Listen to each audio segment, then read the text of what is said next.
आज हम बनाने व्हाइट हनी, उसको बनाना बहुत ही आसान है। घर में इसको आप किस तरह बना सकते हैं कंप्लीट गाइड करने वाला हूँ। वीडियो को आपने तक जरूर देखना है। रेसिपी पसंद आए तो वीडियो को जरूर लाइक करना है। यहाँ पे सबसे पहले हमने क्यूब शेप के अंदर चिकन को कटिंग कर लेना है। चिकन बोनलेस 800 ग्राम लिया है। तो यहाँ पे एक पैन ले लेंगे जिसके अंदर 2 बड़े चम्मच ऑयल के डालेंगे। साथ ही हम इसके अंदर 1 कप प्याज डाल देंगे।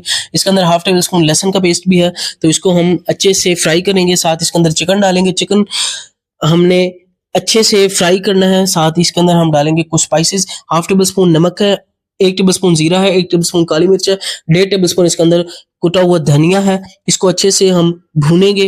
यहाँ पे आपने दरदरे मसाले लेने। साथ ही इसके अंदर हम 2-3 बड़े चम्मच डाल देंगे दही के। इसको हम अच्छे से भून लेंगे। यहाँ पे चिकन पाउडर डाल रहे हैं तकरीबन 1 टेबल स्पून। इसको भी अच्छे से भून लेंगे। तो यहाँ पे हमारे चिकन टेंडर हो चुका है, तो क्रीम लगा रहे हैं। क्रीम को अच्छे से मिक्स करेंगे। फ्लेम आपने थोड़ी सी लो कर देनी है। तो यहाँ पे एक जबरदस्त किस्म की व्हाइट हांडी रेडी हो चुकी है। अगर आपको रेसिपी पसंद आई तो वीडियो को जरूर लाइक कीजिएगा।